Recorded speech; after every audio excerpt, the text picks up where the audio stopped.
خۆشەویستان، ئێمە لەگەڵ خوای گەورەدا چۆن تەعامل و هەڵسوکەوت بکەین، معاملەمان لەگەڵ خوای گەورەدا چۆن بێ، خوای گەورەش ئاوای لەگەڵ ئێمەدا.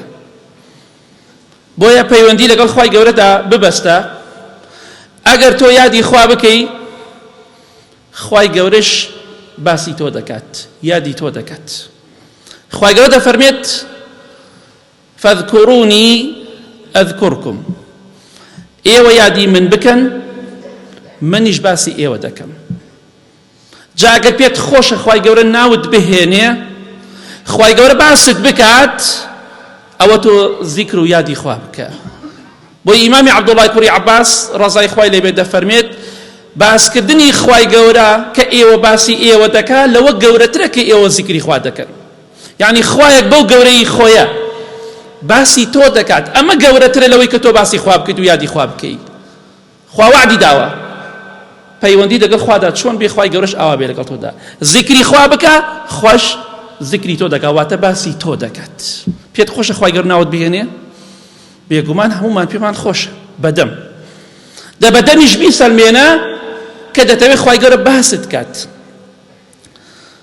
لە حەدیثێکی صحیح بخاری مسلم داهاتوە خوای گەورە دەفەرمێت، حەدیثێکی قودسی، وأنا معه إذا ذكرني، من لەگەڵ عەبدەکەی خۆمدا کاتێکە باسی من دەکات، یادی من دەکات.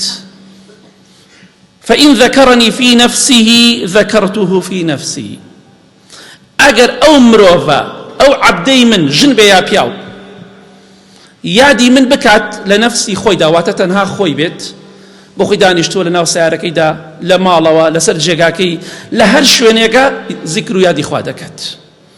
ئەگەر بە تەنها زیکر و یادی خوا بکەی، خوای گەورەش لە نەفسی خۆیدا باسی تۆ دەکات و یادی تۆ دەکات.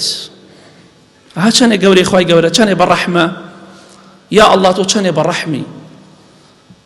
ئەگەر تۆ باسی خوا بکەی لە نەفسی خۆتدا، تەنها خۆت بی، خوای گەورەش لای خۆی باسی تۆ دەکات، فڵان عەبدی من ئێستا زیکر و یادی من دەکات. ئەها چۆن بی لەگەڵ خوادا، خۆش ئاوا بێ لەگەڵ تۆوە. وإن ذكرني في ملأ ذكرته في ملأ خير منه، ئەگەر عەبدەکە و کۆیلەکان کە عەبدی ئینسان بێت یاخود عەبدی خوا بێ، کۆیلە هەبوو جاران گرنگەوەی عەبد بێت، بەڵام حەمدا ئێستا کۆیلەیەتی نەماوە، سوپاس بۆ خوای گەورە. عەبدەکەی من ئیتر هەر عەبدێک بێت کە کاتێک لە ناو کۆڕێکە، لە ناو کۆمەڵێکدا، لە ناو مەجلیسێکدا باسی منی کرد و یادی منی کرد، ئەوە منیش لە ناو کۆمەڵ و کۆڕ و مەجلیسێکە باسی ئەو دەکەم کە زۆر لە مەجلیسەکەی ئەو چاکتر بێت.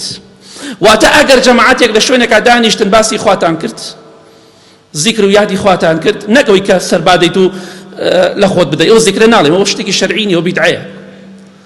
زیکرێک کە زیکرێکی لەسەر سونەتی پێغەمبەری خوا بێ صلی الله علیه وسلم. واتە تۆ لەناو مەجلیسێکە دانیشی باسی خوای گەورە دەکەی، دەڵی موسڵمانەکان زیکری خوا بکەن، یادی خوا بکەن. کاتێک کە تۆ لەناو ئەو کۆڕەدا، لەناو ئەو کۆمەڵەدا، لەناو ئەو مەجلیسەدا باسی خوا بکەی، خوای گەورەش لەناو مەلایکەکانە باسی تۆ دەکات.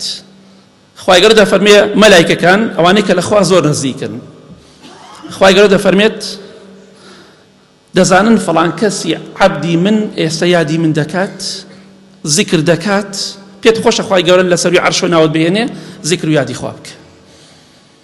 ئیمامی ڕەبیعی کوڕی ئەنەس ڕەحمەتی خوای لێبێ دەفەرمێت نیشانەی خۆشەویستی خوا ئەوەیە کە زیکری خوا زۆر بکەیت. علامة حب الله كثرة ذكره، فإنك لا تحب شيئا إلا أكثرت من ذكره. ئەوە نیشانەی خۆشەویستی خوایە لە دڵی تۆدا، ڕەنگی داوەتەوە، بە زمانت زیکری خوا دەکەی. چونکە ئینسان هەر شتێکی خۆش بوێت باسی ئەوە زۆر دەکات. ئێستا ئێمە زۆر باسی چی دەکەین؟ باسی ماڵ و سەروەت و سامان و ژن و پیا و نازام چی، ئەم شتانە زۆر باس دەکەین، چونکە ئەوە لە دڵمانایە. خواناسانیش گەورەی خوا لە دڵیان نابوو، خۆشەویستی خوا لە دڵیان نابوو، بۆیە زۆر باسی خوای گەوریان دەکرد.